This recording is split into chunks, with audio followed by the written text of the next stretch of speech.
Magluluto kami ngayon ng ginataang tilapia. With pechay. With pechay. At ingredients mo na pechay, syempre tilapia, sugar, salt. Etong ginagamit kong kasi wag na kayo magpakahirap, pwede naman meron naman ganito. Ready-made Yung na. pesta, pinakamasarap na gata to sa yung tatak na pesta. Yung iba, yung ibang ganito, wag yun na i-try kasi hindi talaga siya masarap. Hindi siya naglalasang gata. Ito talaga lasang gata talaga. Syempre, pepper, sibuyas, bawang, luya, siling haba. Yan lang. Of course, oil muna. Nagigisa tayo. O, ayan na. Iniba ko na yung yung ginagamit ko pang isa. Bakit? Yung nagko-comment, ba't na paborito ko daw yung isa? Yung laging gamit. Pero may iba naman. Okay. Ayan. Ayan, sibuyas. Sibuyas. Pwede nyo na rin isabay itong sili. Matagal maluto yung sili. Next naman yung Gata.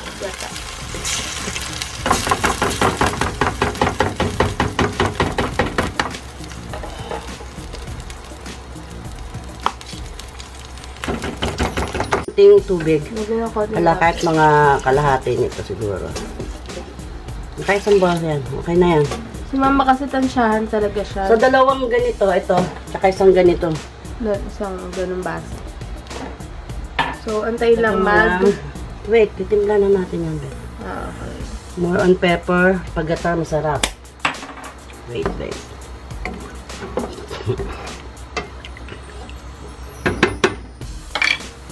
Yung salt. Tansyahin nyo lang kasi ayun sa lasa nyo eh.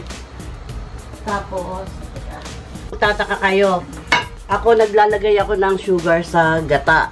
Kasi tignan nyo ha, magluto kayo ng gata. Siguro nagluluto naman kayo ng gata. Wala siyang sugar. Hindi kayo naglalagay ng sugar sa gata.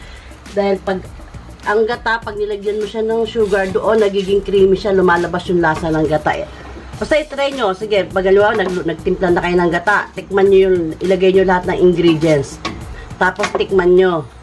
Tapos mag-try kayo na merong asukal. Pero ang sugar, siguro kahit try nyo muna sa dalawa. Kasi pangit yung matamis naman. Kasi magbabago ang lasa ng gata nyo pag ilagay nyo ng sugar. Yan, nalagay na natin. Tapos, hayaan lang muna natin kumulo. Balik tayo pag kumukulo na siya. Kumukulo na siya. Hinaan ko lang yung apoy. Pag kumukulo na siya, ihulog nyo na itong isda. Tatandaan nyo ang gata kasi pag gusto nyo ng maraming sabaw, dapat puro gata lang talaga yun. Ang gata kasi hindi kailangan maraming sabaw. Pag naggata kayo. Ganun ba yun? Pag commercial, pag may mga pangkarinderya, pwede yun. Pero pag naman, lutong bahay nyo, dapat puro din yung gata nyo. Basta try nyo yung pesta, talagang siya. Talagang creamy siya. Yan, ganyan lang. Antayin lang natin yung kumulo uli. Kumukulo na siya. Kasi hindi naman kailangan pakuluan yung maigi yung tilapia. Madali siyang maluto. Kasi pag kapait na yung nyo. So, ay, yung tilapia nyo pala. Na naman. Pag ganyan kumukulo na, lagay na natin yung pechay. Pag medyo kulang sa paminta, asin, mag-adjust na lang kayo. Ganun lang.